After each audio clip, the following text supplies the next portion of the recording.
Welcome to Dai Headlines. I'm Louisa Liu. Thank you for joining us. Help around the world continues to pour in. From Canada and the United States to the other half of the globe in Australia and Paraguay, people from all walks of life are eagerly doing their part and donating to help disaster victims rebuild their lives. Please help us help people in China. Thank you so much. Great love knows no boundaries. In Canada, Tzu Chi volunteers are out fundraising in a mall. Humbly bowing to every donor in front of a supermarket, volunteers hope their sincerity will encourage the generosity of passers-by. Shoppers also put down their groceries to make a donation. Giving their children change to put in a fundraising box, parents take the opportunity to educate their offspring on the importance of helping others. Meanwhile, in the United States, Tzu Chis and volunteers stand in record-breaking heat in Seattle to solicit money. From schools to restaurants and to supermarkets, everyone's blessings are gathered in these boxes.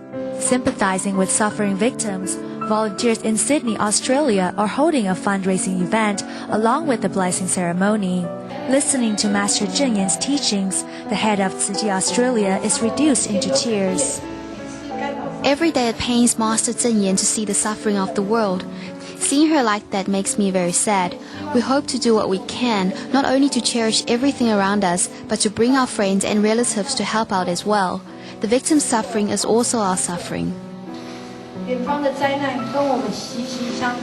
Hoping to do more, volunteers in Melbourne are fasting to cleanse their souls and pray for disaster victims.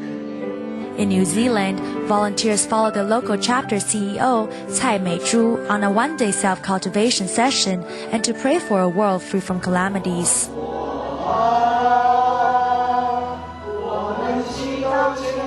And in Paraguay, volunteers are working around the clock to make fundraising boxes and posters. Whether it is donation from a boot boy or a policeman on patrol, the love of people from all walks of life shines through in critical moments like this. In Singapore, volunteers donate the proceeds from 3 recent stage shows to disaster relief. In the United States, people from all backgrounds dug deep into their pockets without a second thought. And in Canada, volunteers in Vancouver visited the Chinese Consulate General to offer their respect to the dead.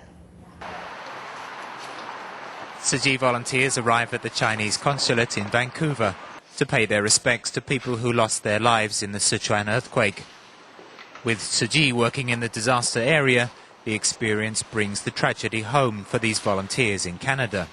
Although just out of hospital after hurting his arm in a fall, Consulate General Yang Qiang shakes hands with each of the volunteers to express his gratitude to Tzu Chi.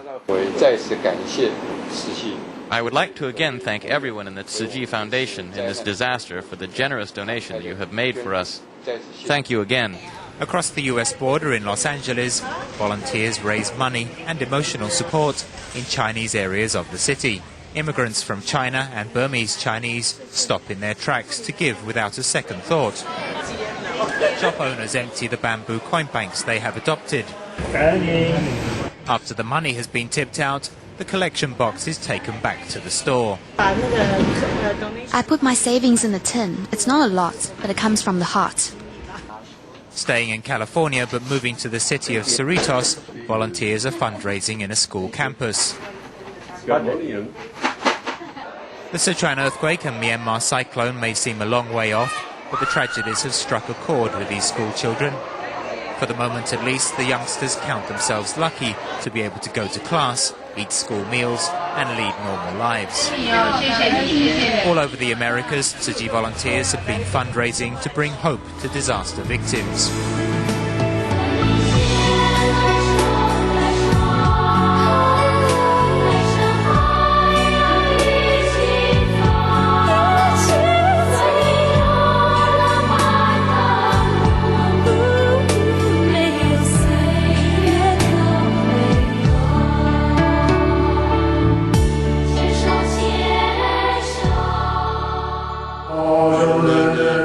Another way to bring people together. At the National Buddha Day celebrations in Singapore, Tzu Chi hosted a Buddha bathing ceremony, inviting volunteers and members of the public to join a vegetarian fast and make financial donations.